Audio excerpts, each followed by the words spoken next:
Beleza, então, gente, boa noite a todos. Estamos aqui mais uma reunião. Acho que agradecer a presença de todos aí para a gente poder trocar mais um conhecimento da nossa área, né? Que é extremamente importante, está sendo bem produtivo, inclusive as últimas reuniões aí que nós estamos tendo.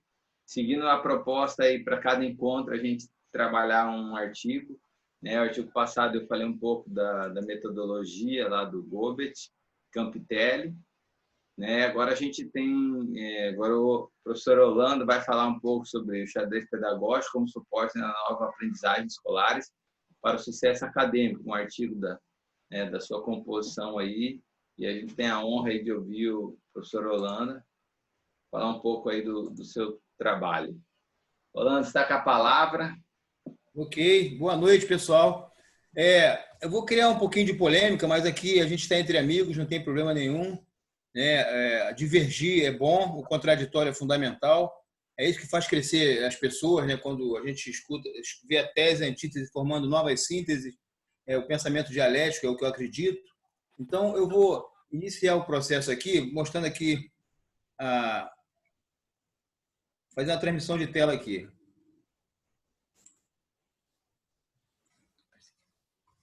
Só um minutinho.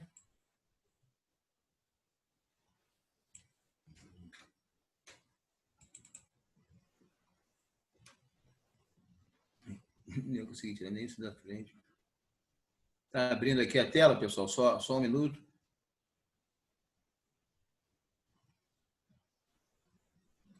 Então, eu chamei esse primeiro momento aqui. Tira da frente aqui. Deixa eu tirar essa tela aqui. De preliminares científicas, né? Para a gente fazer algumas discussões, para pensar o que a gente está fazendo, o que a gente vai fazer, né?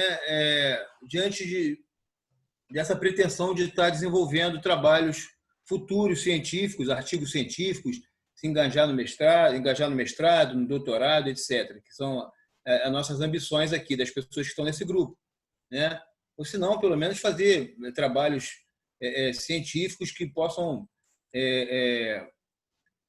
fortalecer o xadrez, né, escolar, né, e até o xadrez de competição também, né, que, na verdade, são duas faces da mesma moeda. Então, primeiro eu queria refletir com vocês sobre reflexões sobre os pressupostos teóricos, né? O que ancora, o que apoia o pensamento científico, né? Eu quero deixar claro aqui no 1, né, que não é uma defesa do não rigor metodológico, muito pelo contrário. Sou totalmente a favor do rigor metodológico. E o ao contrário é porque, na verdade, eu entendo, né, e não sou eu que entendo, na verdade, quando eu falo eu entendo, refletindo em cima de teóricos. E que eu vejo Boaventura aí, que já está com um livro publicado já há um bom tempo, está citado um pouco mais abaixo, Boaventura de Souza Santos, que ele tem um livro, um discurso sobre as ciências, né, sobre pensamento científico, e ele vem falando, já tem 20 edições já esse livro dele, e ele já tem muitos livros publicados, ele é doutor, né, doutor em Sociologia de Direito, e em Yale, formado em Yale, né, doutorado, quer dizer, é um pesquisador também, né, e ele desenvolve um trabalho muito interessante, o camarada muito lúcido, faz reflexões sobre quem é que está à frente, foi as discussões que a gente teve da última vez, quem é que está à frente dessa hegemonia do pensamento que norteia as pesquisas, né? E ele vem falando que existe um pensamento que é dominante, o paradigma que ele chama científico dominante, que é ancorado na epistemologia do positivismo, do mecanicismo, que assim, foi o que nos norteou até hoje, né? Com Descartes, Bacon e outros pensadores aí vieram apoiando esse pensamento que vem da análise das ciências naturais, né? Mas só que as ciências sociais elas começaram a crescer e vieram amparadas por essas ciências naturais também. E hoje ele fala que, na verdade, quem deveria estar à frente das ciências eram as ciências sociais. E ele vem falando de físicos, Prigogine, vem falando de várias teorias de pensadores na área de química, de física, que estão vendo que, na verdade, as coisas não funcionam tão do jeito que eles tinham pensado, que é uma objetividade exacerbada. Quando você enfatiza demais a objetividade, você acaba esquecendo o ser humano como um todo, porque o ser humano é subjetivo e objetivo. vamos dizer aí que seja 50% cada coisa, a gente não sabe exatamente qual é o percentual, mas a gente tem um quê de subjetividade e objetividade. Então, analisar só o objetivo e achar que isso é científico é deixar pelo menos a metade das coisas de fora. E esse olhar da ciência social está se preocupando com a questão metodológica também, com rigor, entendeu? Com tudo que é necessário, sair do senso comum para o senso crítico e tal, mas é fundamental que a gente visualize esse aspecto da totalidade, né? Então, aí, o primeiro ponto é esse, Boaventura de Souza Santos, Discurso sobre as Ciências, um livro muito bom, pequeno, fácil de ler e extremamente importante, né? Eu li pela primeira vez quando eu fui fazer a prova de mestrado para a UERJ e para a Unirio aqui do Rio de Janeiro. E é um livro realmente muito forte, de referência agora, e cada vez está se fortalecendo mais. E Portugal também é uma referência em termos de ciências. É bem interessante esse livro. É uma crítica profunda à epistemologia positivista, né? Crise, ele fala que nesse livro ele fala que tem uma crise desse paradigma científico dominante que a gente vê, né, que é o mais fundamenta o pensamento quantitativo e sinaliza traços principais de um paradigma emergente fundado nas ciências sociais. E também interessante que eu encontrei um livro aqui bem forte também do Jupiaçu aí que questiona a questão do mito, né, da neutralidade científica. Pô, como é que a gente pode ser neutro, cara, diante de alguma coisa, de um objeto de pesquisa, né, como é dito, se nós somos seres humanos, cara? Onde a gente bota nossos valores, nossa cultura? E é isso que Habermas, que é um dos grandes pensadores da atualidade, fala, né? As questões de valores concernem ao mundo da vida e devem fazer parte da ciência. Como é que a gente vai se isentar, entendeu, do estudo de nós mesmos? É um paradoxo sem tamanho. A gente precisa estar de corpo inteiro. É claro que a gente tem que estar preocupado o tempo todo com o senso comum, buscando o senso científico, mas o olhar tem que ser, entendeu, de quem é humano. Não dá para, não, eu vou me isentar, eu vou ser neutro, eu vou... Não é isso. No pensamento de Boaventura, de outros pensadores mais atuais, que estão chamando de pós-modernidade aí, não cabe. Esse paradigma emergente que o Boaventura sinaliza está apontando para o lado das ciências sociais à frente da ciência, tá?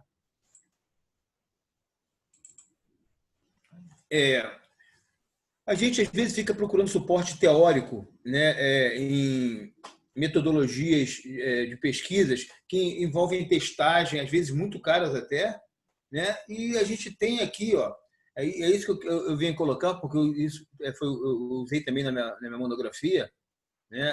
A neurociência. Neurociências, né, o Cleito até falou aí também, que tinha orientador da área de neurociência. Cara, nos últimos 20 anos, desenvolveu mais que os 200 anos anteriores. Quem fala isso é Restack, no livro Brainscape. Não sou muito bom de inglês, não, estou aprendendo ainda, mas ele sinaliza que nesses últimos 20 anos foi absurdo o que se desenvolveu em termos de neurociências e a gente está muito atrasado, mesmo em pesquisa de mestrado, até de doutorado, em relação a essa área. A gente tem que se amparar nisso aí, porque isso aí deixa muito claro coisas que, às vezes, a gente acha que não existem e já estão ali, entendeu? A ressonância magnética, a tomografia computadorizada, você observa o cérebro em movimento, entendeu? Na dinâmica da atividade. E o Cleito até falou que tem interesse mais tarde fazer isso, é realmente uma pesquisa bem cara, né? Mas que vai estar amparando os futuros estudos, né? Na área de mestrado e doutorado, aí, nessa parte principalmente de educação de xadrez. E aí o que a gente pode ver aqui? Algumas coisas que eu vi na minha monografia, porque quem me orientou foi um doutor, né? Na verdade, um pós-doutor, Vernon Furtado, lá da UFRJ. Ele que me orientou na minha monografia e ele é de neurociência, pós-doutor em neurociências. E eu estudei muito neurociências, gostei, fiz um capítulo só sobre isso. Ele gostou pra caramba do capítulo, porque deu um suporte concreto à pesquisa. Aí, quando eu falo, e a gente vai discutir no tópico posterior, no slide posterior, sobre isso. Sinaptogênese. O que são sinaptogêneses? São as conexões entre os neurônios. Como é que elas acontecem, essas sinaptogêneses, né? Isso é estímulo. Então, a gente sabe que se você estimula um aluno, essas sinapses acontecem. se você provoca, né, de alguma forma, a cognição dele, ele vai ter uma sinapse. Pode ser uma sinapse por leitura, pode ser uma sinapse por aprendizagem da matemática, pode ser sinapses que ocorram por aprendizado da geografia, da história. É por isso que ele está na escola, né? Para poder cada vez ter mais informações e formar mais sinapses. E também é interessante essa ideia das janelas de oportunidade, que é de 0 a 10 anos, né? É o momento que os neurônios estão ávidos. São chamados neurônios de base. Esses neurônios aqui são fundamentais. Eles estão doidos para fazer conexões, formar essas sinapses. Então, a gente precisa ter essa referência para poder estar dando suporte a essas pesquisas que a gente está fazendo. E já existem pesquisas muito claras que já estão mostrando isso. Por isso que quando eu falo das minhas convicções, e que pode parecer, né, porque eu sou mais da área qualitativa, embora tenha, como eu falei, tenha formação na área de exata, mas eu gosto mais dessa área qualitativa, porque eu acabei trabalhando com educação. Então, assim, fica muito claro para mim, né, que a gente estimular as crianças de 0 a 10 anos, elas vão... O Vernon falava que se você formar as crianças, os neurônios de base para serem metacognitivos, eles serão para sempre metacognitivos. A metacognição significa o pensar sobre o seu próprio pensamento. Isso é um monitoramento de altíssimo nível. Se você pesquisar aí essa metacognição, você vai ver que, entendeu? É um campo extremamente interessante, inclusive para nós que estamos querendo entrar nessa área de pesquisa. E aqui vem a neuroplasticidade, mais uma vez batendo na questão do estímulo à adaptação. É quando eu falo para vocês que fizeram uma experiência simples e elementar que deixa claro o que acontece. Se você bota um ratinho dentro de um ambiente em que ele não tem nada para fazer, ele fica só ali, dentro do ambiente, aí fizeram análise da ressonância do cérebro do ratinho, mostraram as conexões. Aí botaram no outro ambiente em que o ratinho pulava, corria, rodava, não sei o quê, tinha vários estímulos. Apareceu um emaranhado de sinapses, entendeu? Então, o estímulo, isso tem que ficar claro, o estímulo ele é responsável, né, pela mudança da estrutura cerebral. Isso é ponto básico, ok? Outro ponto, né, que a gente tem que discutir também de partida para pensar sobre nossas pesquisas futuras e artigos futuros é o que é inteligência, né? O Cleiton, por exemplo, fez o trabalho dele, naturalmente ele teve que, né, mergulhar em cima dessas teorias, dessas ideias, porque você tem que buscar algum suporte teórico que te coloque num trilho. Porque são tantas possibilidades, tantas visões, né? Você tem o Binet, né, com o QI, que muitos dizem que está superado, talvez não totalmente, mas, né, só inteligência lógico-matemática e inteligência linguística não é o suficiente para poder definir o ser humano, que é o que o teste de Binet principalmente faz. Tem o Hatz, Aprender a Pensar, um livro de mais de 600 páginas que eu li para minha monografia, maravilhoso, um livro que fala muito sobre cognição, sobre pensamento divergente, pensamento convergente. Tem o Goleman, que fala sobre inteligência emocional, que é fundamental para a vida, né? Tem gente que é extremamente inteligente, né, entre aspas, mas não tem inteligência emocional, não consegue sobressair na sociedade. Mas também que êxito é esse, né? Sobressair na sociedade, sei lá, nessa sociedade capitalista, não sei se de repente seria um símbolo de vitória, de sucesso. O Gardner, que falou de 7 inteligência, que hoje tem mais de 10. Eu mesmo já, no meu trabalho, defini uma, que eu pretendo fazer um artigo sobre ela. Né? Então, assim, tem mais de 10 inteligências. Olha só que loucura. Perrenot fala sobre competências. Morin fala sobre inteligência total. A Unesco fala sobre aprender a ser, conviver, fazer e pensar. Quantas inteligências, qual inteligência que a gente está falando e qual inteligência que a gente está averiguando para poder identificar se uma pessoa é ou não é inteligente, né? E aí vem essa questão do conteúdo e o processo decisório, né?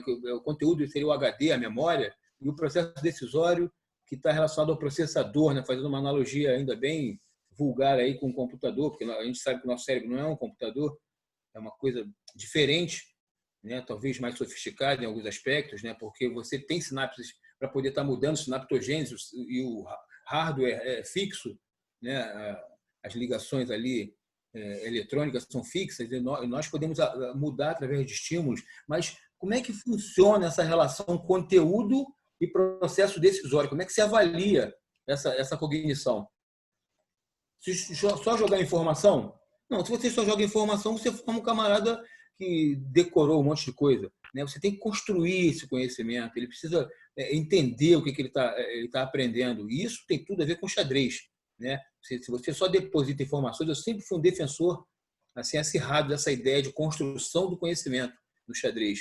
Não só ficar jogando informações. Enquanto o pessoal ficava ensinando aberturas, não sei o que, eu ficava ensinando para ele regras gerais de desenvolvimento, domínio de centro, né? Colocar o rei em segurança, atacar sempre que possível. Eu sempre procurei esses princípios gerais. Eu acho que isso facilitou muito o desenvolvimento dessa metodologia que eu acabei criando de faixas e que tem muita influência também na forma de que os alunos aprendem e os resultados que eles possuem. A metáfora da aprendizagem escolar. Essa é a reflexão que eu queria fazer com todos vocês aqui a respeito. Se a inteligência é isso tudo que está aí em cima, é um pouco de Binet, de Hatch, Goleman, Gardner, Perrenot, Morin, Unesco e mais ainda, muito mais coisa aí que o Cleito também estudou, ele falou sobre alguns parâmetros. O próprio Vygotsky fala também sobre capacidades superiores intelectuais, entendeu? Então, assim, se a inteligência é tudo isso, o que a escola faz com a criança que entra sem saber nada, passa por uma educação ali maternal, depois vai para infantil, aí depois começa a fazer o primeiro segmento, o segundo segmento. O que faz para que ele se torne uma pessoa ali na altura do 9º ano, ou até depois do ensino médio, uma pessoa capaz de conversar, de dialogar? O que faz essa criança se tornar um adolescente, né? E futuramente um adulto? É inteligência? Eu acredito que sim. Então, eu estou mostrando para vocês que o estímulo, o que eu estou apresentando para vocês aqui é uma discussão de que o estímulo que acontece desde o maternal, e depois vai para a educação infantil, tem um corte epistemológico na alfabetização.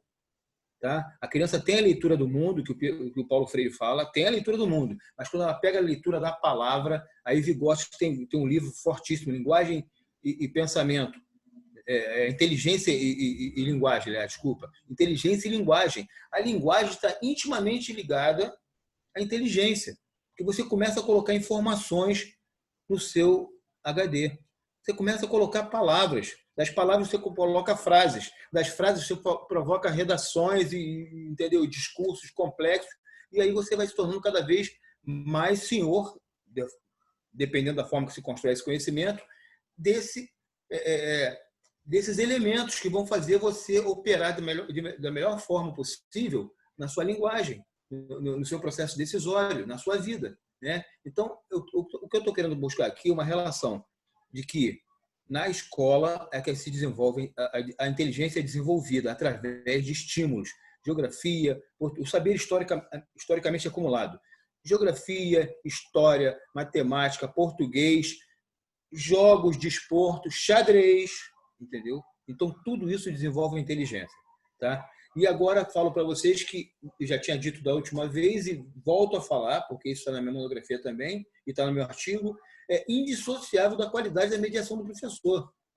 Se você botar um professor mais ou menos, o que é um professor mais ou menos? Um professor que não estudou, de repente, o suficiente no curso dele ou não se empenhou. Agora você pega um cara que estudou, levou a sério, continua estudando e quer, entendeu? Se empenha para que os alunos desenvolvam. Pô, esse cara vai fazer toda a diferença no aprendizado das crianças. Ele tem a ferramenta. Agora, como ele usa essa ferramenta? Né? Ok. Então, esse aqui é o primeiro ponto, né, que era só uma abertura. Eu vou mudar aqui. Não. Eu vou entrar no outro aqui agora, pessoal. Esse aqui já é entrando no trabalho propriamente, ok? Então, pesquisa qualitativa. Eu tentei fazer uma abordagem bem dentro do processo do trabalho, da construção do projeto de pesquisa. Tá? Eu fiz um curso em uma semana de 30 horas, um curso bem puxado, bem difícil. Fiquei estudando mais 5, 6 horas por dia, por isso que quando a Liz falou em segunda-feira, eu falei, não, Liz, ainda não, calma, não sei o que, porque eu estava na metade do curso, correndo para poder fazer o curso, mas um curso de alto nível, porque eu acho que é um dos lugares de pesquisa mais valorizado no Brasil, que é a Fiocruz, metodologia da pesquisa científica, depois eu recomendo para vocês que façam também.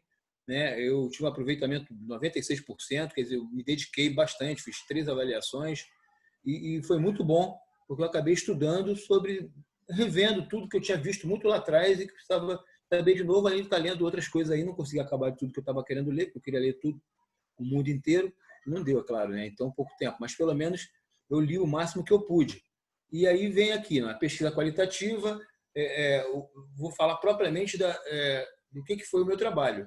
Primeiro, a escolha do tema, a área a ser investigada, né? O que é escolher o tema?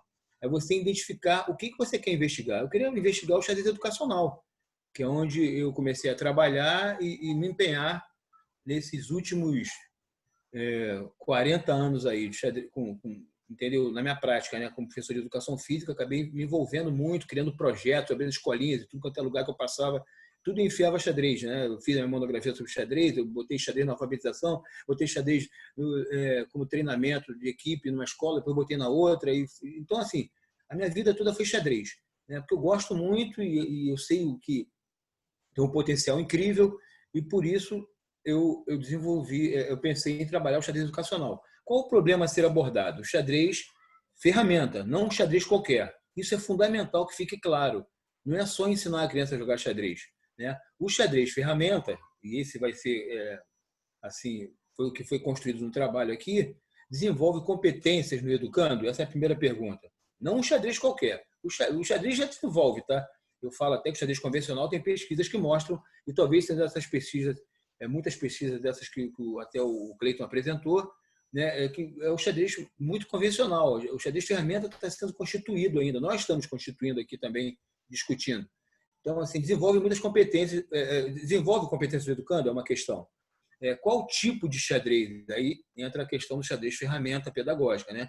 E de que forma, qual a mediação, né? Aí eu boto aqui entre parênteses mediação complexa, dialética e baseada em sobrecarga, galera. Isso aí, assim, é muito importante, né? Quando eu criei essa metodologia da individualidade, eu associei dois princípios do treinamento, que é o princípio da individualidade e o princípio da sobrecarga, né? Da educação física, isso. Você tem que sobrecarregar, você não pode deixar o teu aluno, entendeu? Ensinei a jogar xadrez, agora ele está jogando todo dia um pouquinho. Ele vai desenvolver andando. Ele vai desenvolver andando. Se você quer fazer o cara correr, melhorar a performance, você tem que dar sobrecarga a ele. E é isso que eu inventei nesse método Holanda Chess, que é baseado nos exames de faixa. Eu vou dando sobrecarga para eles. Exame de amarela, vermelha, laranja, verde, roxa, marrom, preta, preta primeiro dan, preta segundo dan, e vai embora, não termina nunca, entendeu? É um processo de crescimento, né, inesgotável. Então, quando você dá sobrecarga, não tem como. Aí volta lá para a neurociência. Estímulo provoca mudanças, entendeu? Sinaptogênese, neuroplasticidade. E aí é elementar para mim, por isso que eu falo. Eu não consigo imaginar alguém ensinando matemática para um aluno desde a primeira série até o 9º ano e essa inteligência não ter aumentado, a menos que não esteja seguindo o princípio da individualidade, que é o que eu me empenho muito para fazer. Eu tenho todos os meus alunos, eu dou a aula sistêmica, mas aí depois eu entro em cada um para poder, eles têm que fazer exame de faixa, eles têm que saber tudo só quando fazem o exame. Então, há uma sobrecarga real. Essa sobrecarga é diária, entendeu? Então, é dialética, muita conversa, muito diálogo, é complexo, porque você tem que lidar com aquele ser humano, uma série de problemas, dificuldades, vem de todas as realidades possíveis que você imaginar, somente onde eu trabalho, que tem 5 favelas em volta. Então, assim, é isso que a gente tem. Então, fica essa questão de que forma de mediação, né? Tem que ser um camarada que seja desejoso de estar sempre estudando, sempre aprendendo, evoluindo. A hipótese é o xadrez com suporte teórico investigado, né? Que está no trabalho, eu não vou apresentar aqui, ficaria exaustivo, né? Já está exaustivo assim, imagine se eu tivesse apresentado todo o trabalho. Teórico investigado e com a mediação proposta, desenvolve competências cognitivas? Desenvolve competências cognitivas, não é uma pergunta, né? A hipótese é uma afirmação, é uma possibilidade. Então, o xadrez, com o suporte teórico investigado e com a mediação proposta, desenvolve competências cognitivas. Essa é a hipótese, tá? Objetivos do trabalho. Ancorar o xadrez em suporte teórico que o torne ferramenta pedagógica. Então, primeiro, mudar o xadrez convencional, fazer essa transição para o xadrez ferramenta pedagógica, que vai estar a serviço de quem está trabalhando com ele, que é o professor. B, explicitar uma mediação dialética complexa com sobrecarga que viabilizem ao xadrez ferramenta a formação de competências cognitivas. É isso que eu venho correndo atrás, é nisso que eu acredito. Razões da realização: subsidiar a prática pedagógica escolar e o enfoque dado à investigação. Perspectiva dialética, complexa, humanística, por isso ciências sociais, visando superar metodologias mecanicistas, estruturalistas e positivistas, ora empregadas. Né? Então, eu não estou dizendo que, não, nunca mais vai fazer pesquisa quantitativa, não, pelo contrário, eu acho que tem que continuar fazendo, mas que as qualitativas também tenham o seu valor, porque são valiosas, porque a gente está tratando de seres humanos. Ok. Referenciais teóricos, né? Então, eu organizei aqui para vocês compreenderem um pouco como é que foi a metodologia para poder estar pensando sobre cada questão que eu coloquei aqui para vocês. Na pesquisa qualitativa, Boaventura de Souza Santos, né, que é um camarada de referência mundial aí na questão da pesquisa qualitativa. No aspecto de complexidade e dialética, é o Edgar Morin, né, que da epistemologia da complexidade, o Demerval Saviani, que é um grande teórico também da educação e que defende a teoria do pensamento dialético para poder analisar as fontes. Paulo Freire, que para mim eu li quase todos os livros do Paulo Freire, se não todos, que eu sou apaixonado pela pedagogia, né, que ele utiliza. O coletivo de autores, que é um referencial para todo professor de educação física, né, e que trabalha com desporto. O Gadotti, Moacir Gadotti, que também é grande amigo do Paulo Freire, era, né, amigo do Paulo Freire. O Kovacic, que fala pedagogia dialética, e Vasconcelos, construção do conhecimento, que é um grande também, um teórico muito famoso aí nessa área de educação. Múltiplas inteligências, do Gardner, que é o próprio cara, né, que inventou, falou pela primeira vez sobre as múltiplas inteligências, e Smoley, que também fala sobre Gardner. Inteligência emocional, o Goleman, né, que é o cara da teoria. Competência, o Stefanello, que fala sobre competências emocionais e competências também motoras, psicomotoras e tal, no desporto.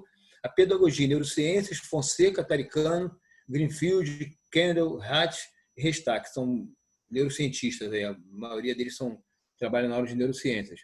Os pilares educacionais, o Diário Oficial, que quando veio o relatório da Unesco falando sobre os 4 pilares da educação do terceiro milênio, e o Varjal, que fala sobre gerenciamento, né, gestão e democracia. Então, isso aqui é minha base teórica para poder começar a desenvolver os assuntos. A justificativa do trabalho, né, do artigo, foi o xadrez. O xadrez há muito tempo é utilizado nas escolas, em virtude de suas notáveis qualidades pedagógicas, sustentada por pesquisas no Brasil e no mundo. O Cleiton mostrou bastante delas aí, né? Tem até mais do que aquelas, mas tem bastante pesquisas, como a gente sabe, tem contradições, né, que também de quem avalia, que aquela apresentação do Cleiton foi em cima de uma revisão sistemática que avalia as pesquisas segundo um protocolo, né? E o protocolo, de repente, estava mais próximo do protocolo da área qualitativa, né? Quantitativa, e não sei se existe um protocolo da área qualitativa ou como é que seria feito. Isso é um ponto de discussão também. O artigo investiga formas de otimizar suas potencialidades no meio educacional. Então, né, de pegar o xadrez, torná-lo ferramenta e aumentar também o poder de quem media, que é o professor, essa ferramenta. A justificativa é essa, a metodologia. A metodologia ela está explicitada no artigo, eu coloquei lá no grupo, né, que é basicamente na abordagem dialética, com as fontes de consulta. E é uma revisão de literatura em cima desses autores que já foram mencionados. No curso foi dito que é um caminho para alcançar objetivos, a metodologia, né? E foi dito que a revisão de literatura é a coisa, na verdade, eu tinha dito até anteriormente aqui, né? Eu pulei aqui, né? Nem li aqui, ó, a parte mais importante do projeto de pesquisa, tá, galera? Então, assim, se você vai pesquisar, você pensou num tema, pensou no teu problema, na hipótese e tal, você tem que cair de cabeça nos referenciais teóricos para você poder até fazer uma seleção, que foi o que eu fiz. Eu li muita coisa e muita coisa eu deixei de fora. Eu peguei as coisas que mais me interessavam e fiz essa listagem aí, né? Então, é importante que os referenciais teóricos possam subsidiar realmente o teu trabalho, né? E qual é esse processo dialético, né? É interessante. Saviani fala da seguinte forma, que você tem a síncrese, a análise e a síntese. A síncrese, você tem uma visão do todo sem conhecer as partes. Então, você está fazendo aquela leitura mais ampla, né? Está selecionando. Aí, depois, você vai para a análise, começa a ver com mais detalhe cada um dos livros, né? Para poder entender o que tem de importante em cada um. E aí, finalmente, chega a síntese, que é quando você colhe, né? As partes mais importantes de tudo que você leu e começa a estar ancorando as ideias que você está desenvolvendo, né? E chega a uma conclusão positiva ou negativa a partir do que você estudou. Ok? Então, depois de tudo isso, galera, desse processo todo aí, que seria o processo da pesquisa, eu cheguei a essas conclusões aqui, né? Inclusive, eu coloco nas minhas conclusões bastante das coisas que estão na teoria, né? Que estão na teoria de tudo que eu pesquisei. Em busca de uma síntese. Por que o geoxadrez oportuniza novas aprendizagens e o sucesso pessoal e acadêmico? Por favorecer a solicitação de ampla gama de habilidades cognitivas em sua prática, através de constantes estímulos mentais e variadas formulações. A gente formula problemas para o adversário e resolve problemas para poder também sair de situações complicadas e resoluções de situações problemas, né? O geoxadrez para o ginásio experimental olímpico, né? Foi quando eu fiz o artigo, eu estava iniciando o processo lá dentro do ginásio olímpico. O geoxadrez, em sua prática, produz infinitos problemas, né? O xadrez, ele produz infinitos problemas, você tem que resolver os problemas, senão você perde a partida. Você tem que dar conta de estudar para poder estar cada vez mais melhorando a tua capacidade de visualização, né, de abstração, de tática, para poder solucionar, né? Pelos constantes estudos e partidas jogadas, desencadeia inúmeras neossinaptogêneses. Então, isso aí não é especulação, galera. Se você estuda, é o que eu volto a dizer da metáfora lá do estudante. Começa lá no maternal e chega até o 9º ano. Se o cara estivesse na selva, a idade não vai explicar nada. Ele vai ficar na selva e vai virar um selvagem. Agora, o conhecimento que ele absorve nesse processo que leva ele até o final do ensino médio é o que faz ele se tornar uma pessoa inteligente, né? Inteligente dentro dessa complexidade toda que a gente viu aí. Ele vai, ou não, vai depender da sobrecarga, vai depender da qualidade do professor. Essas questões que eu estou tocando, né? Então, assim, isso vai desencadear, né, se o cara estudar, pelos constantes estudos e partidas jogadas, desencadeia inúmeras sinaptogêneses, neoconexões interneurônios, se oferecido no momento adequado, janelas sensíveis. O ideal seria de 0 a 10 anos. Eu, infelizmente, não pego essa faixa etária. Eu já começo lá pelos 11, justamente quando passou. Eu queria pegar o primeiro segmento. Na verdade, já trabalhei muito tempo com o primeiro segmento, tive resultados absurdos, né? Mas agora eu estou trabalhando só com o segundo segmento. Mas aí, no 0 a 10 anos, é que é o ideal. Janelas sensíveis, mediado pela geometodologia, aqui desenvolvida, que é baseada em complexidade, é baseada em dialética. Em última análise, estimula a potencialidade genética da criança, adolescente, neurônios de base, aumentando a capacidade cognitiva global do educando. Quanto mais ativas as células do cérebro são, mais produzem moléculas que estimulam seu crescimento e melhor reagem. Katz, 2000. Então, isso aí é a citação de um autor. Ele está falando exatamente aquilo que eu estava dizendo anteriormente. O estímulo provoca mudanças nos neurônios, ok? A sinaptogênese, neuroplasticidade. 2. Porque pune ou recompensa imediatamente a tomada de decisão do educando a cada lance, o que leva o mesmo a otimizar suas análises diante dos variados problemas escolares e esportivos. Se você estiver estimulando o seu aluno a cada vez melhorar mais o seu jogo, que é o que eu procuro fazer. Eu não posso falar de todo mundo, mas é o que eu procuro fazer. Cada vez mais ele procurar entender que mesmo errando ele está aprendendo. Ele erra e aprende, vai estudar para poder não errar mais daquele jeito, de tentar evitar outros erros. E assim vai. Você vai estar estimulando ele a cada vez mais elaborar respostas superiores. Então, que leva o mesmo a otimizar suas análises diante de variados problemas escolares e esportivos, estimulando a aumentar o grau de certeza que ele possui nas suas capacidades de ser bem-sucedido em diferentes situações e desafios competitivos. Stefanello, né, que fala sobre essa questão da importância dos desafios e dos estímulos para poder favorecer o desenvolvimento. 3, mobilize em sua prática todas as dimensões humanas. Ser, autoconhecimento. Quando você conhece o outro, ser e conviver é dialético, né? Quando você conhece o outro, você também se conhece por oposição, né? Então, assim, o ser e conviver, eles não são coisas estanques. O autoconhecimento tem muito a ver com conhecer as outras pessoas. Então, ser, o conviver, que quando convive se conhece mais e conhece também os outros, né? Aqui, o conhecer, que é aprender o que você está, o conhecimento ali específico que você está tratando, e fazer, que é a parte mais relacionada à psicomotricidade. 4 pilares da educação do terceiro milênio, relatório de Delors Unesco, exigindo tomada de decisões nas mesmas de forma competente diante dos problemas apresentados. O ser, né, é isso, o ser e conviver estão ligados. Você, quanto mais perde, ganha, entendeu? Mais você amadurece, mais aprende a estar desenvolvendo esses 2 saberes aqui, o ser e conviver. E conhecer, porque você tem que estudar cada vez mais para poder ter melhores resultados. E assim vai, né? E o fazer é a própria prática do jogo. O 4, o geoxadrez, mediado pela geometodologia, enfoque na complexidade.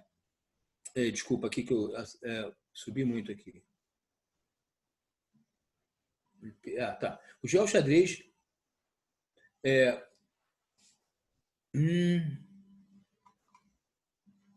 Tá pulando aqui, só um instantinho. O geoxadrez mediado pela geometodologia. Então, vê bem, eu criei o xadrez ferramenta, que é o geoxadrez, criei uma metodologia, né, com enfoque na complexidade, conhecimento em redes, dialética, estratégias de pensamento, autonomia no aprender e conhecimento dos próprios processos cognitivos. Isso aí já é metacognição. Se ofertado nos períodos das janelas sensíveis para neurônios de base, que é justamente do 0 a 10 anos, mas isso também não importa, se for de 10 a 15 também está próximo da faixa, né? O ideal é 0 a 10. Neurônios de base estimulará o sistema neural do educando. Quanto mais experiências, maior o número de conexões neuronais. Greenfield. Quanto mais experiências, de novo, volta à metáfora do aprendizado na escola. Por isso que eu falo que o xadrez não tem como, se for estimulado dessa forma, né? O xadrez ferramenta, como professor mediador, não tem como não afetar a mente do estudante, ok? 6. A necessidade... Peraí, eu falei o 5? Não. A busca de soluções originais. A busca de soluções originais estimula a criatividade, poderoso componente da aprendizagem educacional. O cara tem que procurar cada vez mais, entendeu? Se quer superar o adversário, e você tem que estimular ele para isso, ele tem que estudar para isso, ele vai ter que buscar caminhos diferentes. Esse caminho é o caminho da criatividade, poderoso componente da aprendizagem educacional. A necessidade de possuir o olhar do outro, né?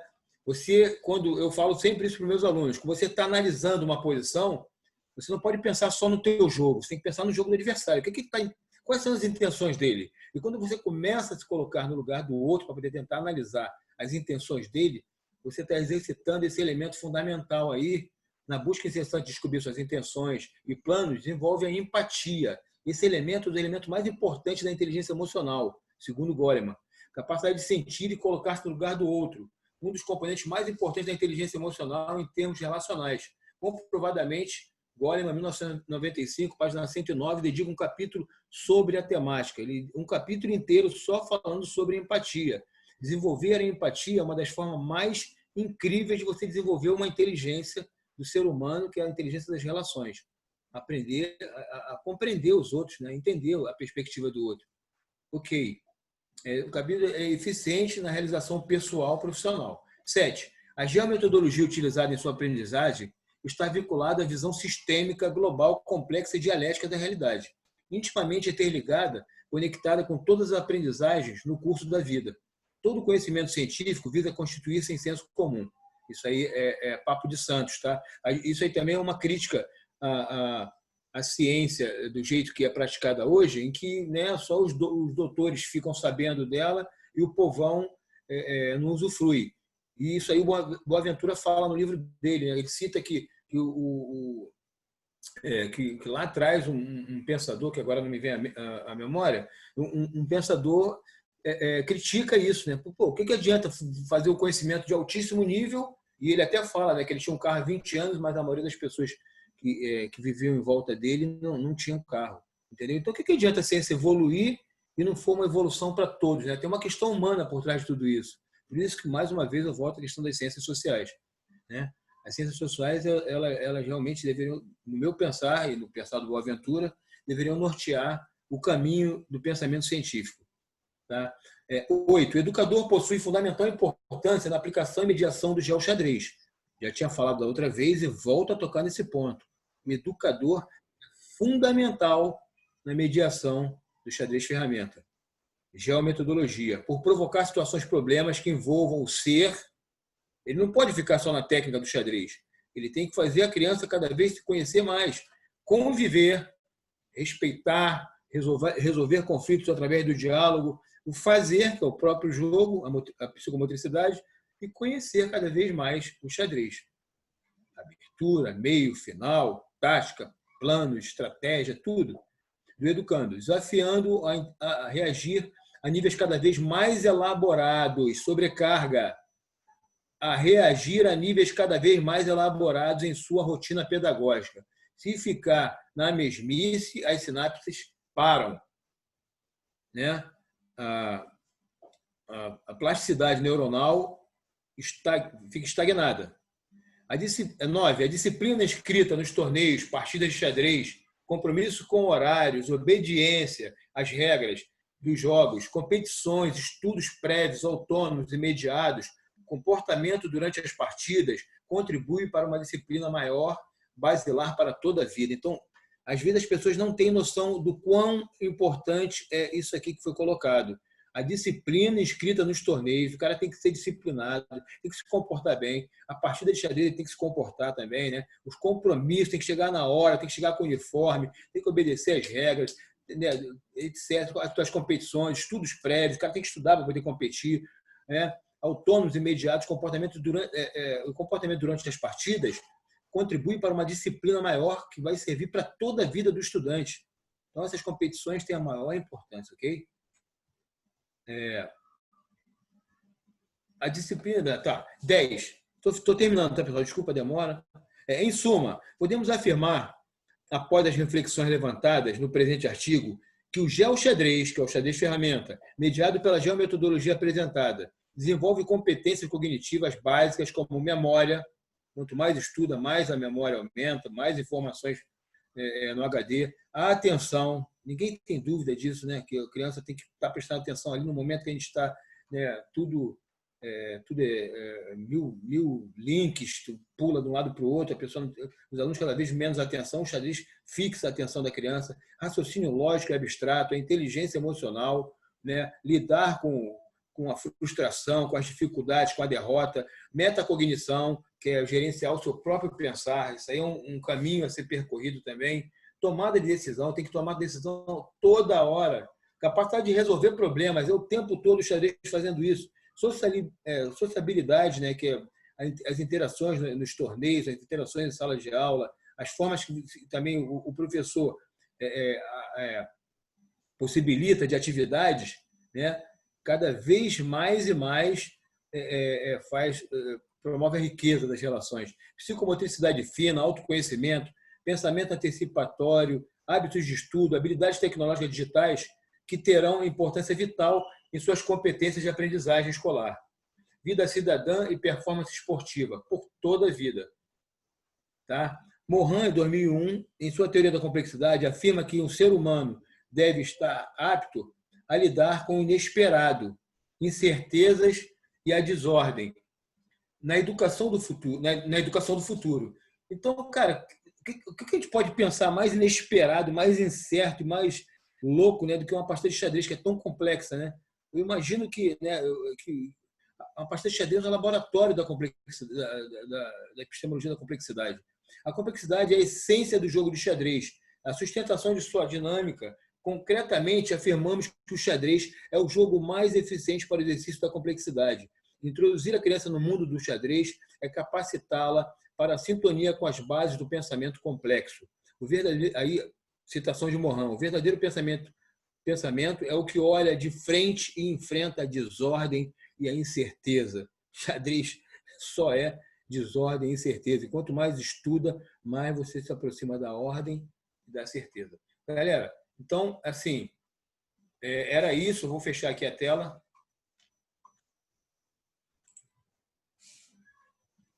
Deixa eu voltar aqui. Cadê? Clica 2 vezes aqui. Acabou, pode. Pode interromper. Não, tem que abrir. Compartilhamento? Só um minuto, tá, galera? Estou aqui me achando. Opa! Então, assim, fechei aqui, né? Fechei, Cleiton. A ideia era essa. Essa confusão toda, né? Beleza, professor. Tá ótimo, é isso mesmo. Acho que a gente precisa trazer muitos autores para discutir, né, sobre as potencialidades aí do xadrez, quais os campos aí que o xadrez permeiam, né? Porque são muitos, né? Eu acho que é fundamental isso, né? Trazer uma abordagem não só quantitativa, mas também trazer uma abordagem qualitativa, trazer o que os autores falam disso também é muito importante, né? Agora a gente abre para perguntas, né? A gente está aí com bastante gente hoje, né? 15 aí pessoas. Eu gostaria de deixar aberto agora, se vocês têm alguma pergunta, uma ideia, acho que interessante aí, né? Eu quero pegar aqui um gancho de alguma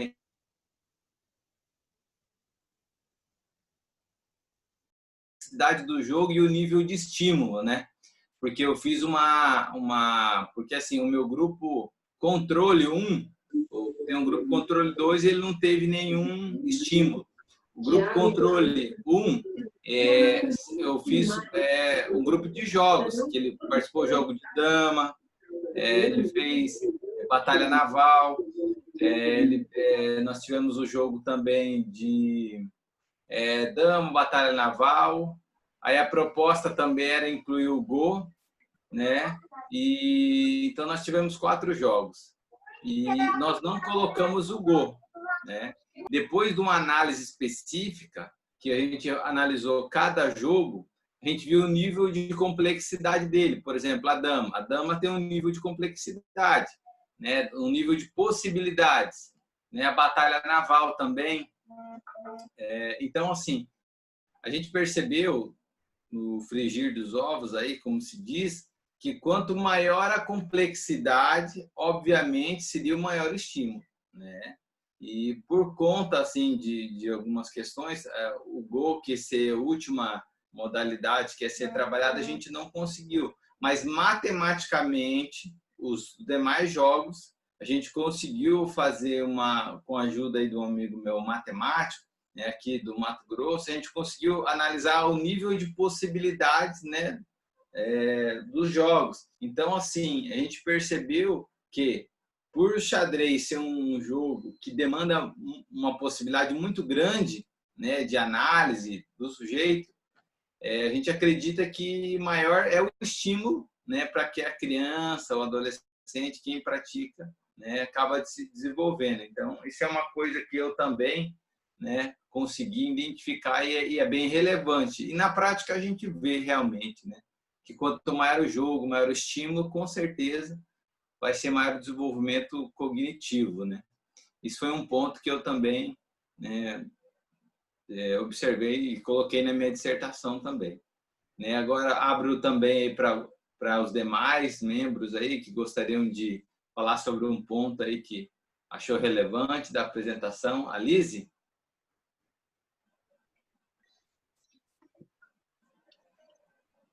Muito legal, Holanda. O pessoal estava perguntando o PowerPoint e a monografia também quero. Tá disputado isso. E eu achei interessante muito isso sobre a sobrecarga de conteúdos de treinamento. E eu já puxei para o meu aqui, né? Eu fiquei pensando, se as pessoas tivessem, e aí eu te questiono, né? Eu te levanto isso. Se as pessoas tivessem uma sobrecarga de notícias, de informação sobre xadrez, você acha que isso poderia fazer com que elas gostassem mais, procurassem mais? Como que você vê isso?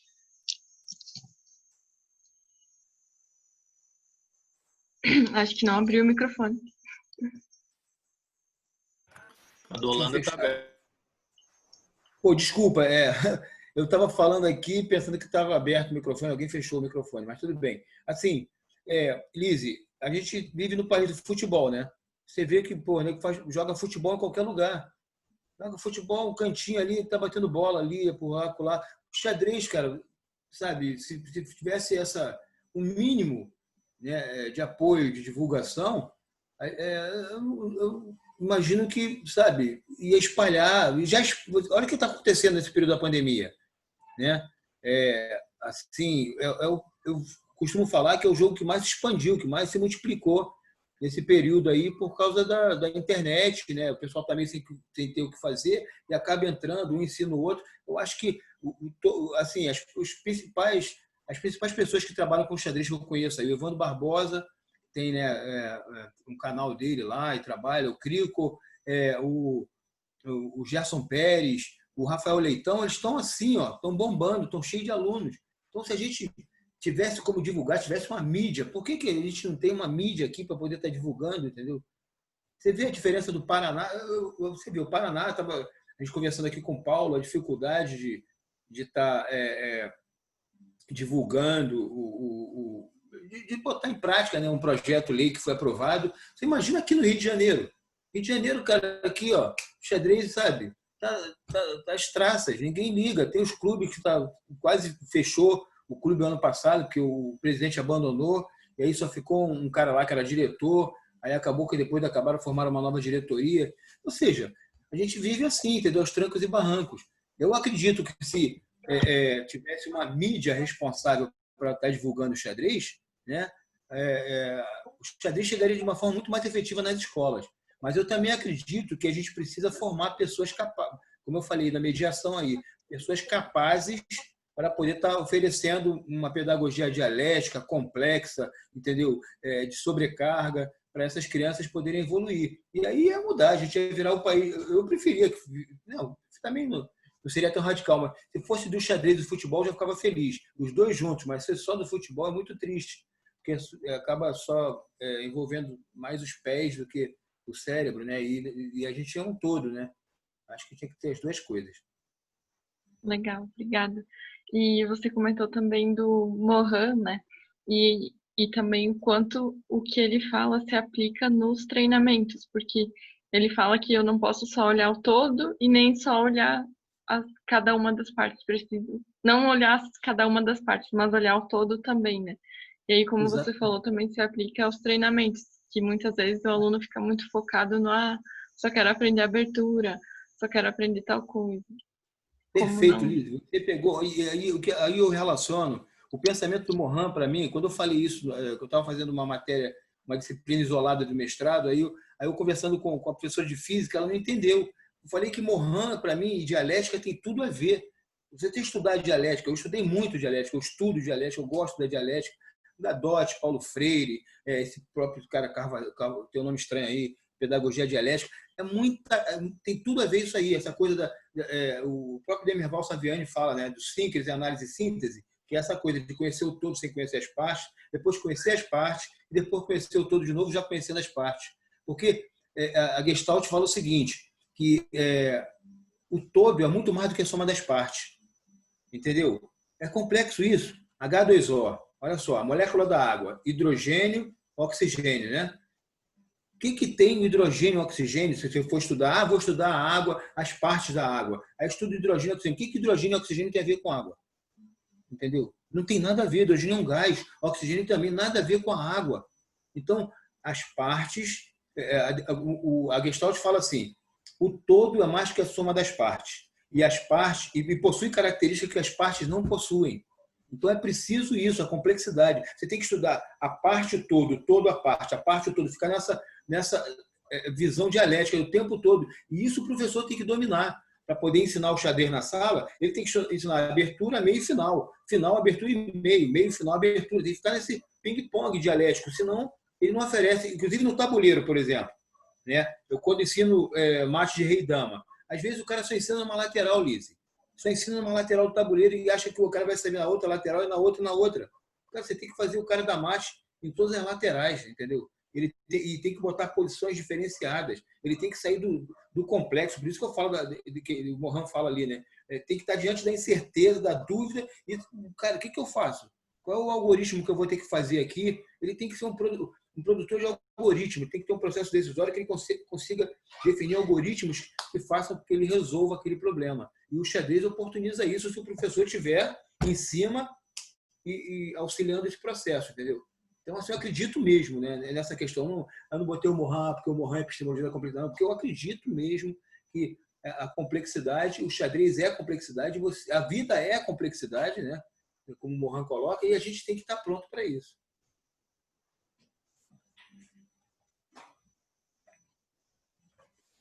Tem legal, obrigada. Eu acho que a Isabela queria falar, pelo que eu vi aqui no chat. Eu só quero, Oi, na verdade. Isabela. Tudo bom? Não, muito bom, assim, acho que trouxe vários autores, e principalmente um que é o Boaventura, que você fala ali sobre a neutralidade da ciência, né? É só porque, na verdade, ele é um dos autores do CTS, né? Que é o meu mestrado, de Ciência, Tecnologia e Sociedade. Então, quando ele fala da neutralidade da ciência, ele fala disso mesmo, que o Mohamed fala, do todo, né? De você enxergar não só o pequenininho, mas você tem que enxergar o xadrez como um todo, né? Com o contexto integral. Né? Eu falo um pouco disso na minha dissertação sobre o xadrez como uma prática tecnológica, na verdade. Você vê o todo da prática, né? Tecnológica, então você enxerga o xadrez em vários tópicos, né? As instituições como são, o jogo em si, a sociedade. Então, eu peguei essa parte também para falar dele como não neutro, né? Não só um pedacinho. E outra coisa, quando você fala do estímulo, para mim, Lizzy falou da pesquisa dela, mas eu vi muito a minha pesquisa em relação ao que eu falo sobre a mulher no xadrez, na verdade. Não é que não saiba jogar, é que falta estímulo, né? A gente sabe que a proporção feminina no mundo enxadrístico, que é predominante masculino, é menor. Então, claro que, né, vai ser um destaque menor.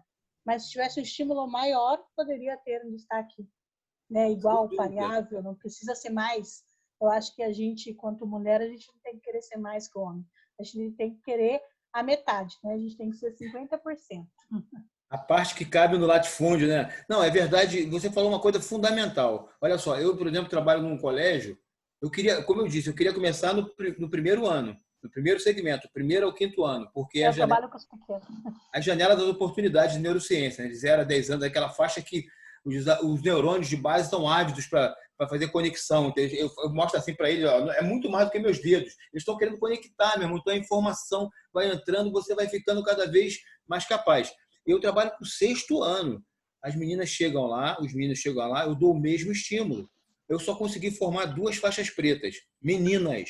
Os meninos não se formaram faixa preta. E essas meninas jogavam tanto quanto os meninos. Entendeu? Então, assim, e até mais até do que muitos meninos, né? Eu estou falando entre os melhores, ficava, sabe, nivelado. Então, não tem essa.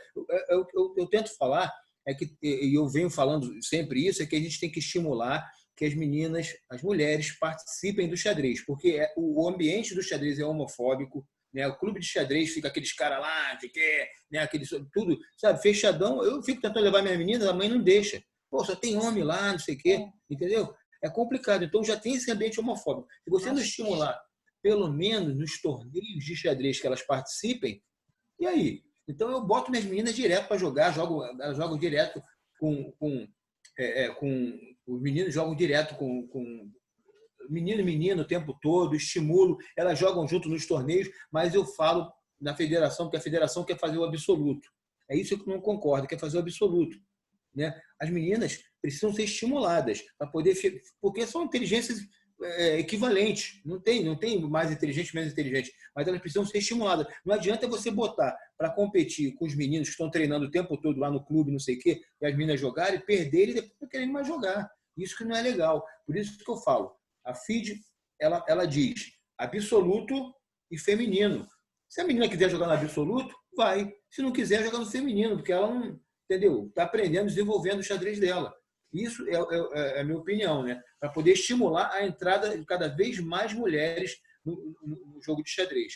para que elas possam escolher se quer jogar o feminino ou quer jogar o absoluto. Agora faz só o absoluto, aí encontra um monte de cara que fica treinando a vida inteira, o dia inteiro lá no clube, e aí acaba perdendo e depois vão embora, elas vão embora.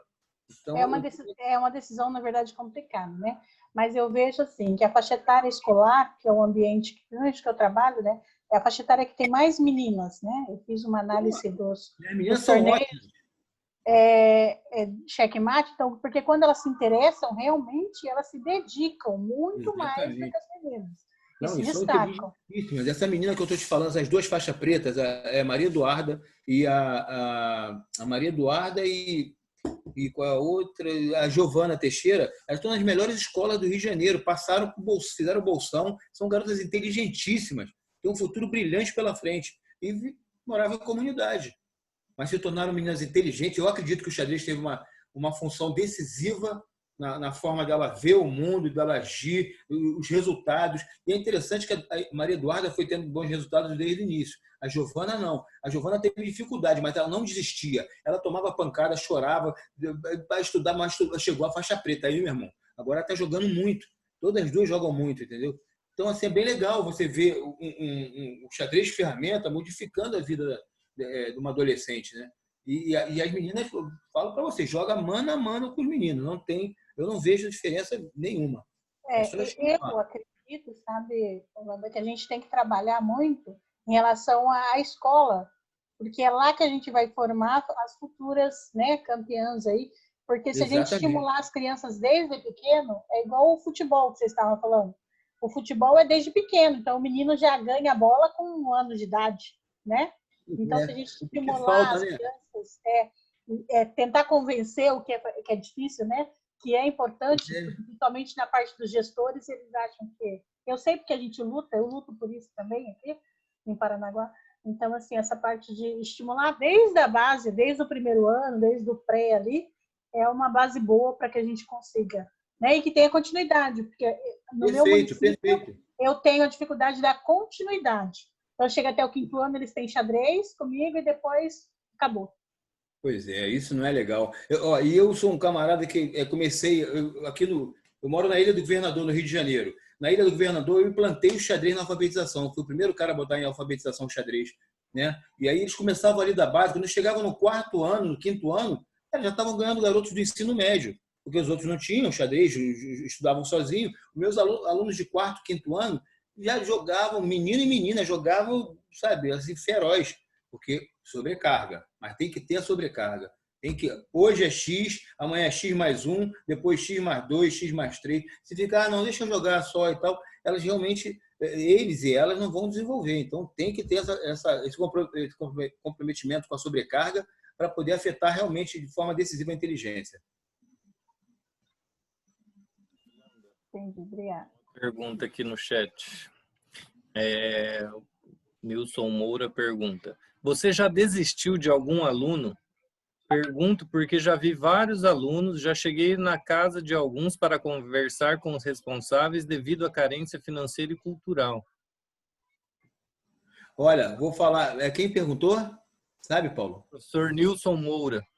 Nilson, vou falar para você. Está escrito na entrada da minha escola. Gel Samaranch, que agora é MOC 2. Gel significa Ginásio Experimental Olímpico. Né? Agora é Escola Municipal Olímpica Carioca. Não mudou muita coisa, mudou só o nome, para um nome estranho aí, mas agora é MOC 2. Era Gel Samaranch.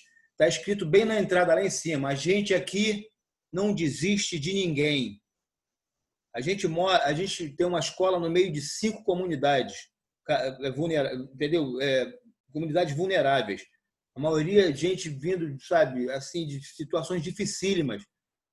E a gente não desiste de ninguém, cara. Pode ser. Eu já tive aluna que, rapaz, na minha sala, ela entrou com I, ficava bagunçando a aula o tempo todo, ficava só falando palavrão, ficava gemendo na aula. Desculpa estar falando isso, mas era o que ela fazia, né? Ficava gemendo na sala, ela não queria nada.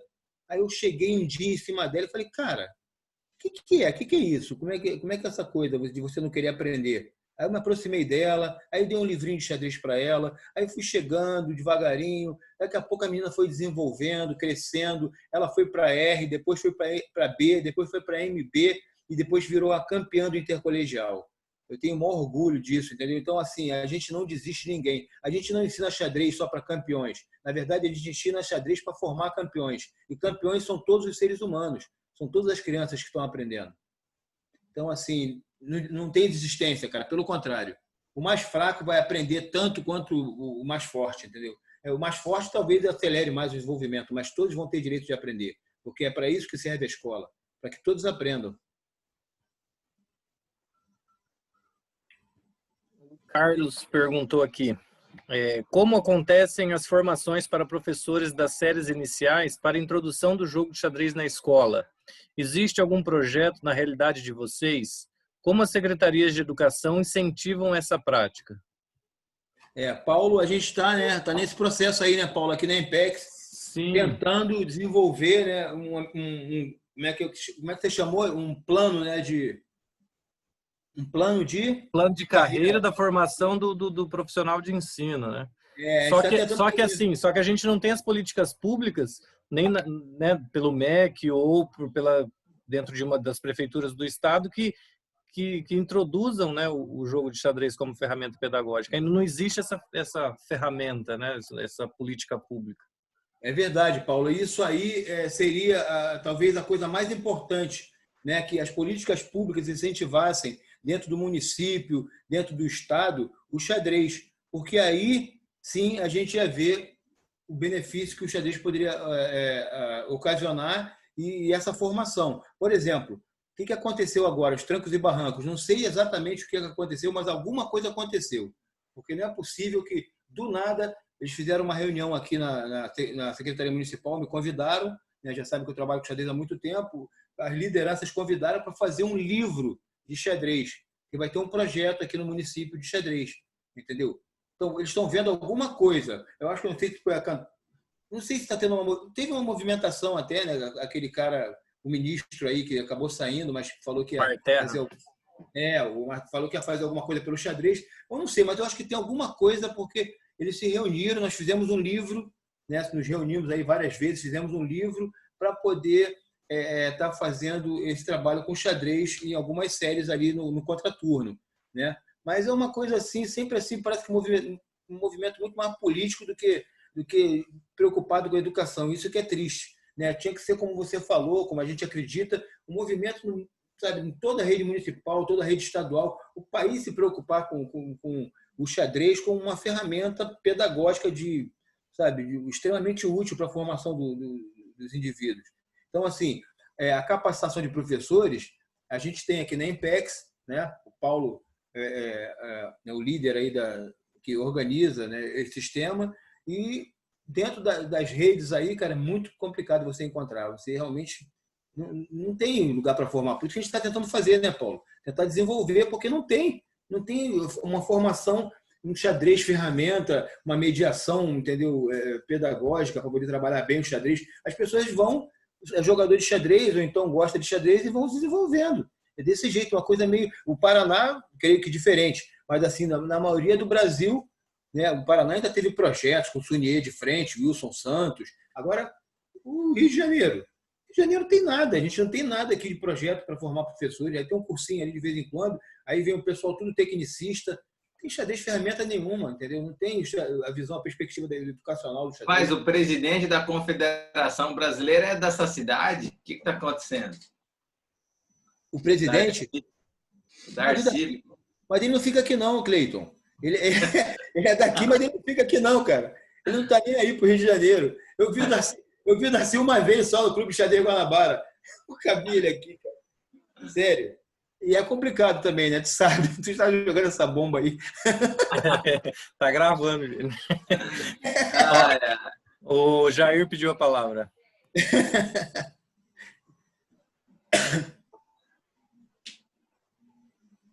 Aqui. Tá mutado o microfone ou não? Vocês estão me ouvindo? Agora tá aberto. Pode falar. Boa noite a todos. Queria Boa dar noite. os parabéns aí para o professor Rolando aí. Ótimo trabalho. Também usei muito do referencial. Aqui o professor Cleiton me conhece bem, né? Acho que hoje aqui o que eu conheço pessoalmente só o professor Cleiton, né, professor? Tivemos o prazer em conhecer em Campo Novo. Para quem não me conhece, sou o professor Jair Bueno, sou matemático e eu fiz o meu mestrado na Unicamp, aqui no interior de São Paulo. Agora estou na capital, mas eu fiz no interior de São Paulo, sobre o uso de xadrez dentro da aula de matemática. E realmente um trabalho bem complicado. O professor Clayton falou de uma pesquisa aí das crianças, que você fez, né, professor, com as crianças, que você mensurou, né? Eu fiz algo parecido, só que a Unicamp não aceitou usar meu trabalho, que eu fiz numa escola particular em Socorro e 4 escolas municipais. E coincidentemente, né, entre aspas, sempre 2 grupos, um grupo de xadrez e um grupo que não participava do xadrez. E o grupo de xadrez era composto pelos bons alunos que o professor queria mandar e para aqueles 10 alunos que subiam no lustre, né? Que eu falei, eu quero os alunos que sobem no lustre, né? Eu gosto desse desafio. E coincidentemente, todos, pessoal, eu tive mais de 2.000 alunos avaliados. Todos os grupos de xadrez teve melhora na memória e na atenção. Que eu usei o teste do Capovilla e Seabra, porque eu estava fazendo uma coisa meio que por hobby, vamos colocar assim. Eu fiz o teste fônico do Capovilla e do Seabra, que é um dos únicos que eu vi que um professor pode usar, sem a formação em pedagogia ou psicologia. Formação em psicologia.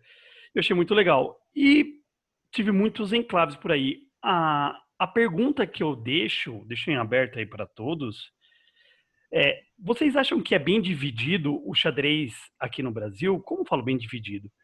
Porque eu vejo, e eu conheci um professor Mário Cardoso, do Pará. Acho que o professor Cleiton conhece o professor Mário, certo, Cleiton? Não sei se tem mais alguém que conhece o professor Mário.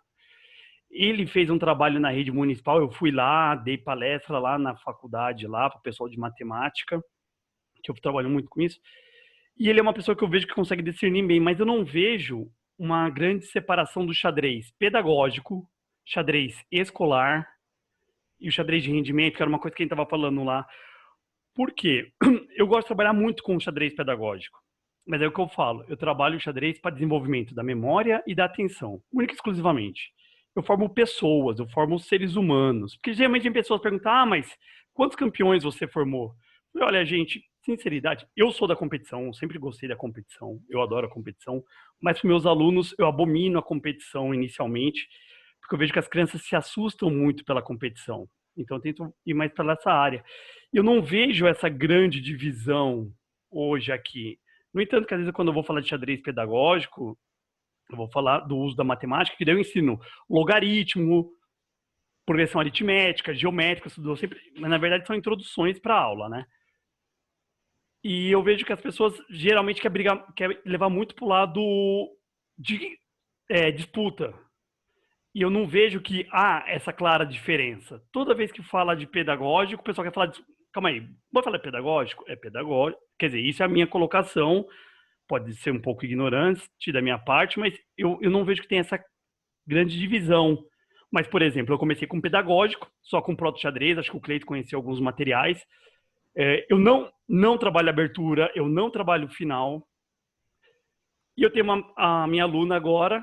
Houve essa controvérsia aí da convocação olímpica ou não, mas a minha aluna foi a feminina convocada pelo Sub-21. Ela está na seleção olímpica. Merecendo ou não, pela controvérsia ou não que tem, mas ela tem rating para estar lá em cima, né? E ela saiu do pedagógico.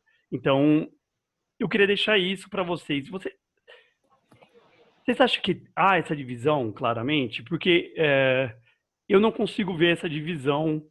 E eu vejo que às vezes se mistura muito, e às vezes acho que é esse o problema da gente poder jogar exponencial. Eu acho que tem que ter competição, tem que ter a galera que joga, tem que ter a galera que disputa, mas tem que ter a galera que quer, às vezes, só por lazer, por hobby, ou até mesmo para tratar várias síndromes, né? Como os irmãos Ferriz do México faz isso, eles trabalham para trabalhar síndromes, TDAH, déficit de atenção, entre outras. Acho que era mais ou menos isso que eu queria colocar aqui e ouvir, acho que de vocês, o que vocês acham. Então, professor Jair, pegando um pouco aí, hoje nós temos a legislação, né, da Lei Pelé, que hoje caracteriza o esporte em 3 dimensões. Até eu abrir aqui. A dimensão educacional, de participação e de rendimento, né? Hoje, assim, a gente não estamos falando de xadrez, né? Estamos falando aqui de legislação esportiva. Por que isso? Porque assim, o esporte de participação nesse contexto seria o esporte como um todo, né? Seria essa parte de lazer, então a prática do esporte onde que todo mundo pode participar, esporte educacional, esporte daquele que é ligado à educação, né? Que pode, aí o xadrez inclui também, e aí o esporte de rendimento, que é o esporte, obviamente, mais direcionado nessa manifestação de rendimento. Inclusive, isso está prescrito na lei, e isso é usado muito para a organização do próprio recurso, né, hoje, dentro do próprio Ministério, né, da Cidadania, que tange, né, os recursos. Né? Mas, assim, na minha opinião, eu vejo que o xadrez ele tem uma ampla manifestação. Né? Ele atua diretamente aqui no que tange ao esporte de participação, porque as pessoas podem jogar o xadrez apenas por lazer, né? O xadrez também cai aqui no esporte educacional, né? Ele pode ser trabalhado dentro do contexto educacional, como você bem falou, você trabalha através do xadrez os valores, mas como a gente também sabe que o xadrez tem uma manifestação no esporte de rendimento, né? Tem pessoas que vivem, né, se dedicam a isso a vida para ganhar seu próprio sustento. Então, eu acho que eu por conhecer um pouco dessas manifestações, eu acho que o xadrez também pode se encaixar.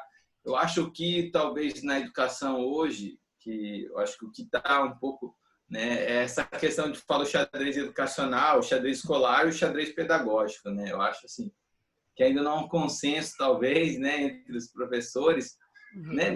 Eu acho assim que não é problema, né? Eu acho que desde que nós todos entendamos aí o que o xadrez tem seu potencial como educação, não vejo problema agora, né? Eu vejo muito falar xadrez pedagógico, xadrez educacional, né? O que dá para eu acho que separar um pouco é como o xadrez ele pode ser trabalhado, por exemplo, dentro da matemática, dentro da geografia, dentro da educação física, pelo fim da disciplina, né? Então, assim, agora, em termos de nomenclatura, eu acho que possivelmente poderia, acho que todos aí entrar no consenso, né? Eu escrevi meus livros e coloquei o xadrez escolar, por exemplo, né? Mas xadrez educacional, acho que xadrez pedagógico, acho que fazem parte aí de um contexto, do mesmo contexto, né? Se o fim é o mesmo, né? Eu acho que essa é a questão. Pelo menos essa é a minha contribuição aí, né? Já que o senhor falou de nomenclatura, de manifestação, né? Sim, Se alguém mais quiser contribuir. Jair, eu vou tentar contribuir também aí. Eu tenho uma visão, cara, dialética, mais uma vez, né? Minha visão do mundo é dialética, então eu acredito que isso aí também é bem dialético. Por exemplo, a minha escola é uma escola vocacionada para o esporte, né? Então, assim, tem um propósito até de performance. Uma performance relativa, claro, porque são crianças, né, de 6º ao 9º ano, mas tem uma proposta de performance. Mas tem crianças que não querem competir, como você falou, né? E essas crianças que não querem competir, elas não vão jogar xadrez? Não vão, elas estão no xadrez, elas vão aprender, elas vão desenvolver as faixas e tal, e vão para o projeto de vida, porque o xadrez não serve só para ser campeão. Ser campeão é uma das possibilidades, talvez seja até a menor. A possibilidade maior da criança é alterar significativamente a cognição dela para que ela possa ter um resultado na vida dela, um projeto de vida, entendeu? Então, assim, por exemplo, hoje eu estou muito mais preocupado. Eu sou sincero para você, embora a gente seja o melhor xadrez escolar do Rio de Janeiro, né, por causa dessa metodologia toda que eu uso, que é o xadrez ferramenta, a metodologia como eu uso ele, o exame de faixa, essas coisas todas puxam a sobrecarga, mas a minha preocupação é muito maior para onde eles estão indo quando terminam o 9º ano do que os resultados de campeonatos que eles tiveram, né? Então, assim, eles estão indo para as melhores escolas do Rio de Janeiro. Dos 15 alunos que eu tive agora, 12 foram para as melhores escolas. 3 é porque não quiseram nada. Alunos até inteligentes, que ficaram no xadrez comigo o tempo todo, mas não quiseram. Acabaram com a escola estadual. Mas eu quero que eles façam bolsa, que eles consigam bolsa porque tiveram bons resultados nas competições. Então, assim, para mim, a coisa está dialética. Tem uns que ficam só no projeto de vida, tem uns que competem, e eu puxo sempre que posso, e tem os que, sabe, ficam aqueles aí que tem que ficar brigando, né? É a realidade da nossa escola, ficar brigando para ele fazer alguma coisa. E são esses que ficam, às vezes, pela beira. Às vezes tu consegue dar um supapo, o cara avança um pouquinho mais, ainda mais, mas é difícil, né? Então esses aí ficam, são esses dois aí, esses três que não foram para essa escola. Mas, cara, são as melhores escolas do Rio de Janeiro. Aqui, o nosso os Colégio Elite, Centro Educacional Santa Mônica, prova de concurso, Pedro II, que é uma escola federal. Passaram por... Então, assim, eles vão para as melhores escolas mesmo, entendeu? Foram para a escola técnica na Sukov da Fonseca, que tem uma escola excelente aqui do Rio. Então, eles vão para as melhores escolas, os alunos. Né? A maioria. Agora, a gente não consegue fazer mágica, fazer todos participem, mas nem todos querem competir, mas vão tentar aprender cada vez mais do xadrez para poder ser beneficiado, ter os benefícios que o xadrez oportuniza, como você falou aí, dessa menina que acabou tendo resultado, mas ela a vida dela já deve estar tendo resultados melhores até. Deve estar fazendo faculdade, sei lá, às vezes vai para mestrado, doutorado. Não, está no ensino médio ainda.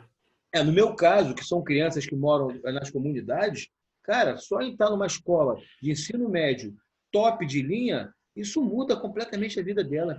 E gostei muito desse negócio de faixa que você colocou, professor. Achei incrível essa ideia. Parabéns, parabéns. Isso é bem legal, isso é bem legal, rapaz. Isso é o tipo de ideia. Foi impressão do meu diretor. Meu diretor falou, cara, vem cá, como é que tu avalia teus alunos? Eu parei e pensei, falei, pô, como é que eu avalio meus alunos? Né? Eles estão melhorando, eu estou vendo eles melhorando, mas, pô, só isso? Eles estão melhorando? Aí não, tem que criar um sistema em que eles possam ir evoluindo. Aí eu já faço karatê, gosto de luta também, faço judô, fiz judô, né? Então, assim, falei, pô, amarela, vermelha, e tem um conteúdo. Eu estou escrevendo um livro, né? Método Holanda Chess, que é essa parada da evolução. Eles vão tendo sobrecarga. E é assim, ó, o cara fez a prova comigo, não passou, volta, vai estudar, não tem problema. Eu ajudo, um colega ajuda, tem essa coisa da assistência também, o amarela treino branca, o vermelha treino amarela, um ajudando o outro, se ele formar 2 amarelos, aí ele já pode fazer exame para laranja. Então, tem toda uma relação, né, dialética também de interação ali, que um ajudando o outro o tempo todo. E isso faz com que eles evoluam e aprendam.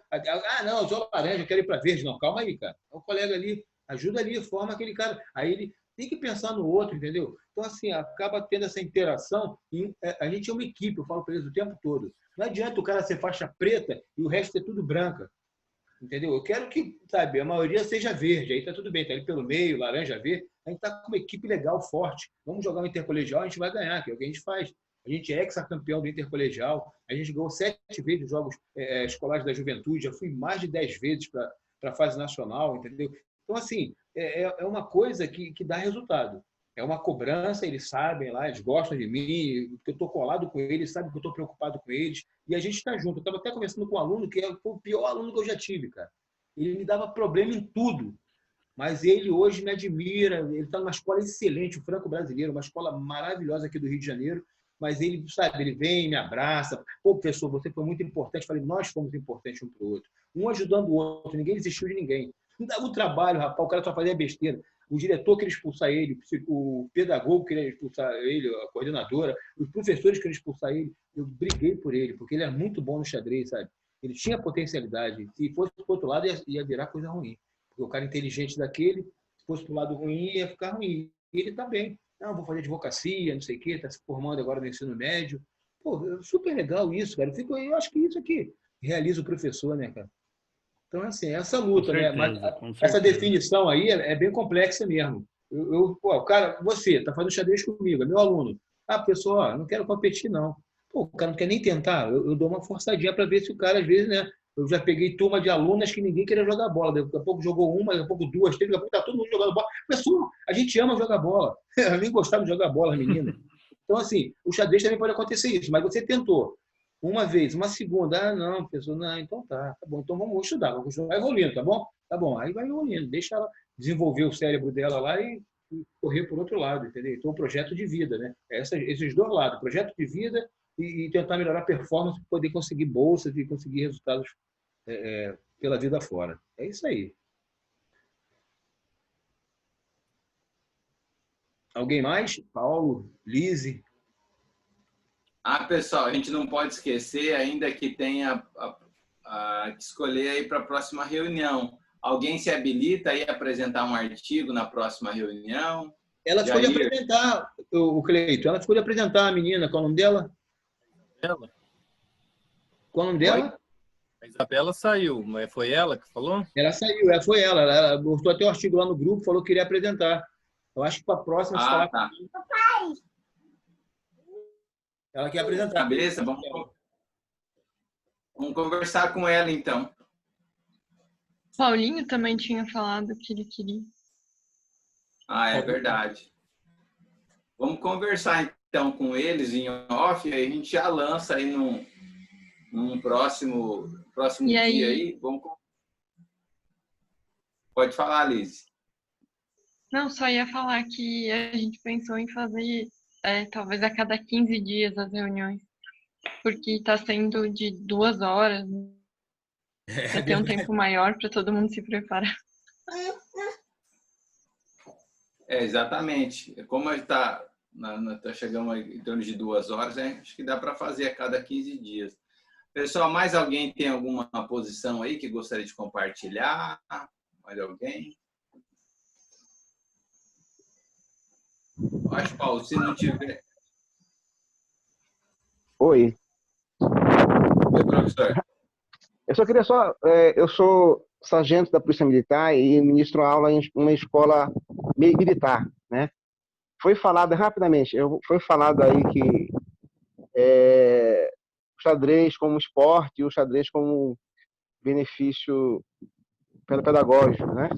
Eu só queria citar o exemplo de uma aluna minha que ela foi a primeira aluna da escola em todas as matérias.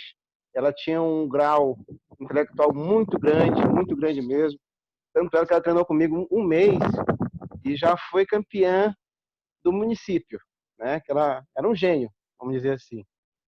Só que quando eu levei essa menina para fora da minha cidade, competir já a nível estadual, né? Vamos dizer assim, ela tremeu. O primeiro jogo dela foi horrível, né? Ela desaprendeu tudo. O que eu queria acrescentar aqui que tão importante, é muito importante essa parte de competição, tá? Se a gente treina uma pessoa para a parte pedagógica, para ser bem sucedido na vida, é importante que esse seu aluno possa competir, porque ele vai vencer medos, né? A competição, ela forma muito grande, ela forma cidadão, né?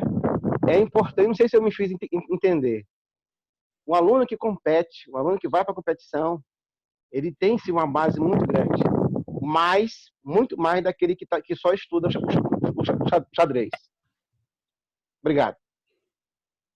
Você falou uma coisa bem importante, sabe? Eu também entendo assim, mas tem criança que realmente resiste bastante para competir. E tem criança que acontece isso. Eu lembro bem quando eu entrei no ginásio experimental olímpico, cara, eu estudei 10 livros, eu fiz quase uma monografia mental sobre inteligência, inclusive li o livro do Goleman inteiro, Inteligência Emocional, porque eu queria entender o que se passava na cabeça daquelas crianças que estavam competindo e tinham medo. As crianças têm medo. Essa minha aluna que eu falei que foi faixa preta, Maria Eduarda, ela chorava quando perdia, ela chorava quando ganhava e chorava quando empatava, entendeu? Então ela chorava por tudo, porque ela não tinha controle emocional. Então eu tinha que entender aquilo, como é que as crianças lidam com isso. Aí eu comecei a entender que o processo era exatamente esse. Quem quer botar a criança para competir, né? Aquela história do que quem quer rir tem que fazer, quem quer fazer rir tem que rir também, ou sei lá, uma coisa parecida assim. Quem quer rir tem que fazer rir, sei lá, uma coisa assim. Então, assim, se quer competir, tem que botar para competir na escola. Faz competições internas.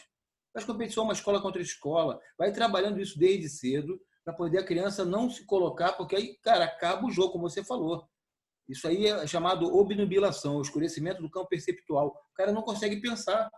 O nervosismo, o controle das emoções é fundamental nos torneios, né? Eu sou professor, mas eu jogo torneios ainda. Agora eu estou meio parado, mas joguei muito torneio de clube. Cara, o que me deixava nervoso, eu adulto ficava nervoso, imagina uma criança.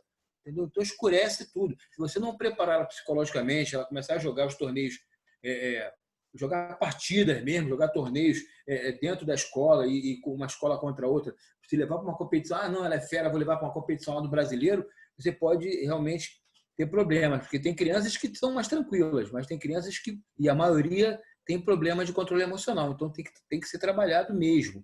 Eu estudei muito e eu tenho certeza que isso me ajudou muito em ancorar essas crianças, por isso que eu falo, é um dos tópicos que eu falo das conclusões lá, de possibilitar competições, porque a criança aprende a disciplina, aprende a se apresentar na hora certa, a pontualidade, ela aprende a estudar para poder ter bons resultados, ela aprende a perder e a ganhar, que também é muito difícil, e a vida a gente perde, ganha o tempo todo, entendeu? Então a gente tem que aprender e tentar ganhar mais que perder, se possível, né? Então, assim, é muito legal o que você falou aí. Ô, Cleiton, Opa, à vontade. Arnes, de Garanhuns, Pernambuco. Opa, Marlison. Você que tem um garoto, né, Marlison? Tem uma criança que joga? Assim, compartilhando aí das experiências, né? Assim, de aprendizagem e do que a gente convive com esses meninos. Só falando resumidamente, o meu menino, ele começou o ano passado. Não sei se as outras pessoas estavam no momento que eu explanei um pouco sobre a vida dele. Me impressionou muito, porque eu sou professor de matemática e toda a experiência que eu tenho para fazer, exitosa, veja, eu trago para casa um tangram, um tabuleiro de dama, de xadrez, e eu me deparei com escola, com um laboratório de matemática. Então, imagine para você o meu perfil sexto ao nono. Então, esse aluno chega ao nono ano ainda com um problema de divisão. Quando eu chego no laboratório, tem cada instrumento que você diz, caramba, velho, se eu aprendesse isso aí, eu que fiz matemática, eu tinha mais uma facilidade com álgebra, por conta de alguns jogos, alguma parte lúdica, em que ele não vê o X como uma coisa estranha, e sim como uma coisa simples. Então, eu comecei a olhar todos os jogos, tudo que existia nesse laboratório, comecei a fazer a lista, procurar e ver, e sempre trazer para casa. E meu menino começou a observar, né? Ele disse assim, meu pai, que jogo é esse? Xadrez. Como é que se joga? Aí eu ensinei só o movimento das peças, como qualquer outro jogo. Eu acredito que essa questão, como você falou, ele começou da alfabetização com uma brincadeira. Tem um cavalo, tem um jogo para se jogar, uma brincadeira. Nunca, assim, explicando a ele o verdadeiro sentido do jogo. Sim, aquela parte lúdica mesmo. Que a gente estava fazendo uma vez até com o Paulo. Ele pegou o rei, o troféu, sei lá, ele botou uma pecinha em cima da outra, faz de bloquinho. Sempre deixei ele muito à vontade. E até então, não tinha, assim, comentado com ele nada. Um ano após, quando ele chegou nessa escola, na mesma que eu trabalho, o professor apresentou para ele o jogo. E ele disse, eu sei esse jogo. Mas você sabe, sei. Na hora, é isso que a gente estava comentando, eu achei muito interessante, o talento do professor. Quando o professor tem a ferramenta, quando o professor diz, não, agora eu vou me dedicar, eu vou estudar, é muito bonito. Porque dá fruto, vale a pena sim. Na hora que ele olhou, bateu o olho, meu filho fez, seu filho sabe jogar. Como é que você sabe que ele sabe jogar? Aí é aquela questão toda que você levantou. Por mais que eu venha da área da matemática,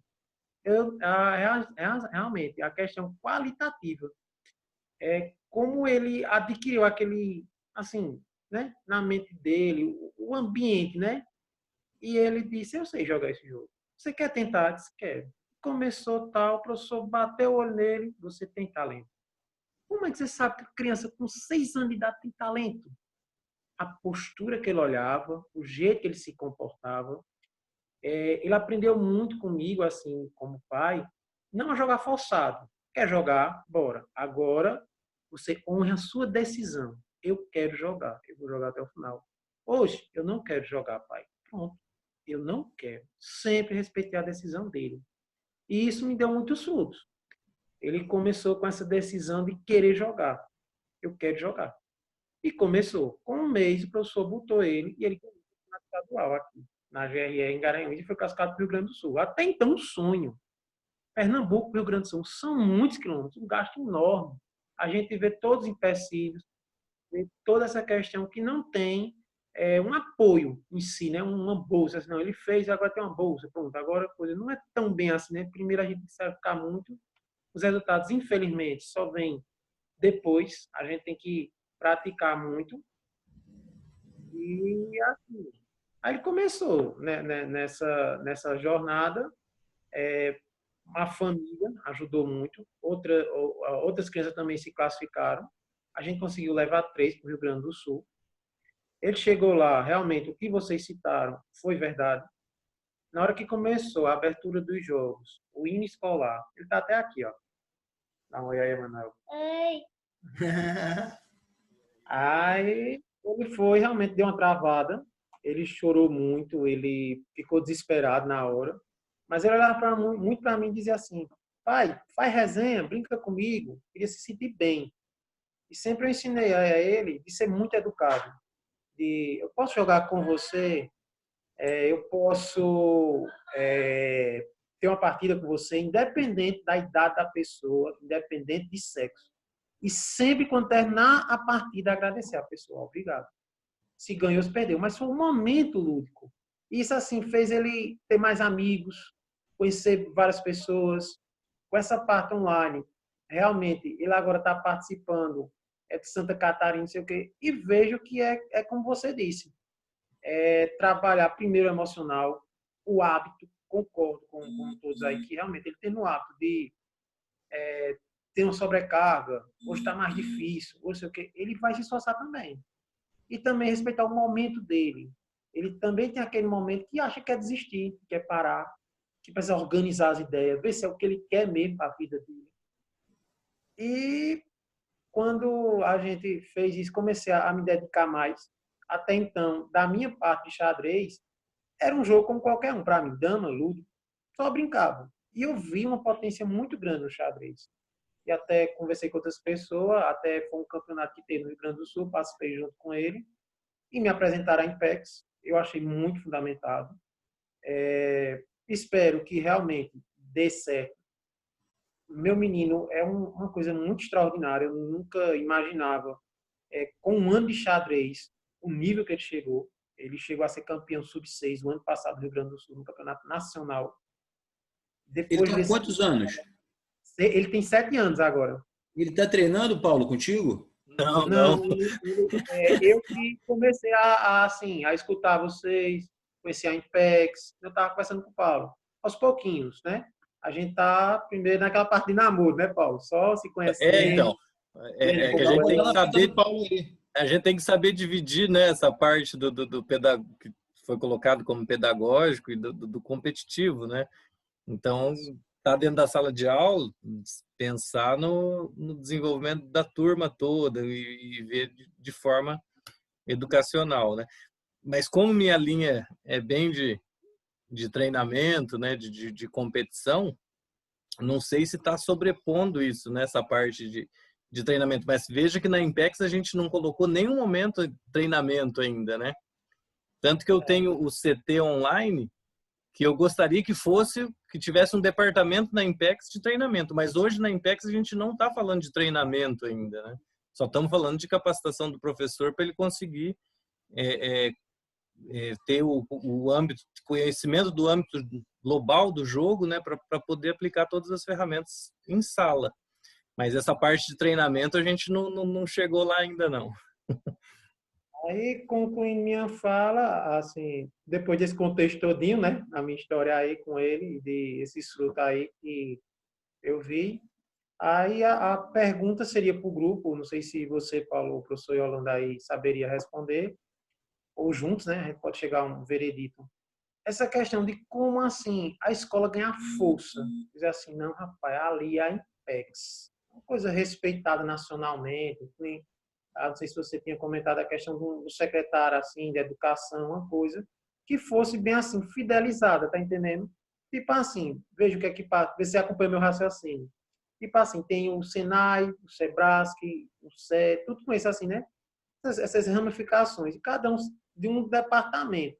Mas, assim, eles têm a parte particular, ele tem uma parte que o governo dá uma ajuda, algum programa, alguma coisa, que até eu pensei essa questão, que quando o professor falou aí de umas pessoas mais vulneráveis, eu até pensei em projetos junto assim com o conceito tutelar, que assim, de um espaço em que eu pudesse fazer um xadrez de papelão mesmo, papelão, tampinha de garrafa PET, latinha, sei lá, de uma maneira assim, bem assim, de doação, de arrecadação da comunidade. Porque, assim, se a gente vê em filme, vê em locais, a gente consegue mobilizar muito por essa parte de projetos com a comunidade, uma parte solidária, de acordo com, não sei assim, se isso é município, ou estado, ou nacional, como é essa questão, qual o perfil que a gente pegaria, por exemplo, eu pegaria um perfil vulnerável para dar esse suporte,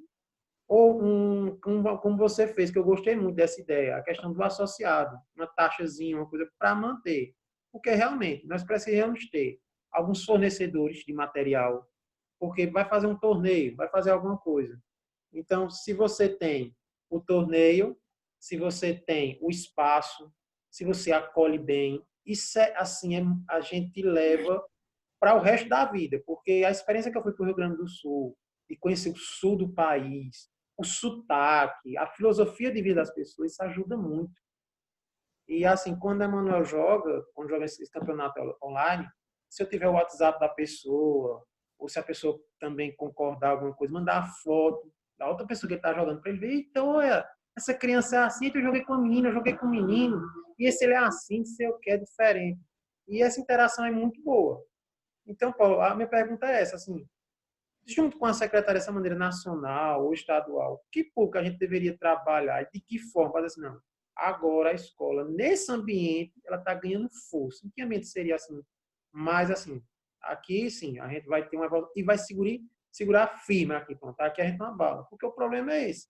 Às vezes a gente consegue uma grande proposta, o seu trabalho está de parabéns, e de repente, por alguma coisa, tem um empecilho, a gente não pode formar um mestre internacional, não pode levar uma pessoa internacional. Por quê? Por conta de um papel, de uma federação, a gente chegou a um nível tão alto, de repente não poder usufruir dos frutos que a gente está batalhando de agora. Você vê, você falou dele em dezembro, a gente está em julho, 6, 7 meses. A IMPEC, se você observar, está ganhando uma força enorme. Vê se você entendeu aí minha pergunta. É assim, se a gente for ver a missão da IMPEX, né, como eu tinha colocado há pouco, é melhorar a capacidade de ensino do xadrez em todas as instâncias.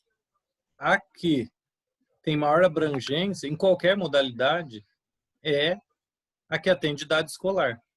Então, a gente vai capacitando aqui o pessoal para entrar na escola. Agora, não sei se eu entendi a sua pergunta. Assim, eu já imaginei que é fundar um clube de xadrez. Seria isso? Marius, está aí? Marius. Sim, só um minutinho. Eu me atrapalhei que eu estava no chat também, estava deixando só você falar. Seria assim, um grupo que tivesse firmeza. Uma coisa assim que... Então, o que eu entendi é que seria um clube de xadrez fora da alçada da escola. Isso, em que aquela entidade ela tem força. Se Perfeito. ela chegou na escola primeira, se ela chegou em uma academia de xadrez e a escola pode participar, sendo uma coisa maior. Eu vejo como um clube de xadrez mesmo. É uma associação de jogadores, né? Tipo, você pode fazer uma associação e tipo, denominar como clube de xadrez. E aí vocês vão ter lá seus encontros semanais e fazer a prática do jogo. E aí, como qualquer agremiação esportiva, vocês vão buscar, como você falou aí, não tem muito recurso, vamos fazer de papelão. Aí vocês vão buscar formas de apresentar o jogo. Mas eu vejo isso como um clube de xadrez. Daí, tipo, vocês vão fazer uma associação não de pais, né? Uma associação de jogadores mesmo, uma associação que tenha lá, em sua maioria, adultos e acolham esse pessoal que está saindo da escola, né? Ou que estão em idade escolar e vocês podem atender em contraturno e tal. Então, tipo, o clube de xadrez, ele tem que estar, depois que você já está estruturado, ele tem que atender a comunidade escolar também, se ele quiser ter uma base, né? Se quiser desenvolver o treinamento de base. Mas eu vejo como um pessoal se agremiar, de fazer uma associação. Ô Paulo, e essa questão que eu falei assim de parceria com membros, assim, por exemplo, o conceito tutelar, essa questão aí que tem... É tudo política pública, daí aí tem que correr atrás dos trâmites, Aí editais, se você consegue, vamos supor, se o Conselho Tutelar abra um edital para atender uma atividade esportiva, né? Você só vai conseguir isso durante a vigência daquele edital. Aí vamos supor que a Secretaria de Esporte abra uma coisa similar.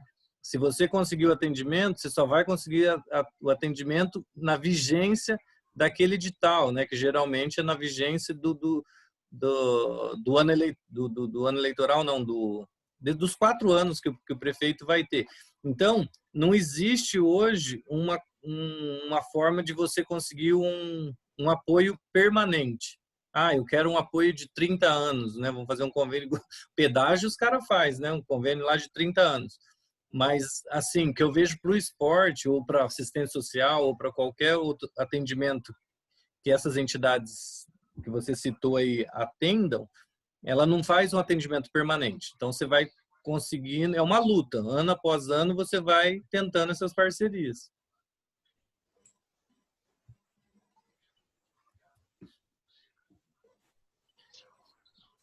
Estou satisfeito, viu, Paulo? Pode passar a palavra para mais alguém. Tranquilo. Mas isso aí depois você pode entrar em contato comigo, a gente debate isso aí no WhatsApp aí, eu tô à disposição para dar toda a assessoria que tiver o meu conhecimento, eu te passo tudo o que você precisar aí. Tranquilo. Liz, quer considerações finais, porque a gente já está extrapolando as 2 horas. Eu só queria dizer bem-vindos e bem-vindas, se alguém começou hoje. Agradecer ao professor Holanda, ver se ele pode mandar para nós depois, para a gente deixar no Drive, e aí todo mundo poder acessar, ficou muito bom. E dizer que a próxima reunião é dia 10, aí vamos conversar com a Isabela ou o Paulinho, ver qual dos dois que vai trazer o texto. E agradecer a todos que participaram. Valeu, Liz. Valeu, Paulo. Valeu, pessoal. Boa noite. Valeu. Boa noite. Tchau. Abraço, pessoal. Obrigada.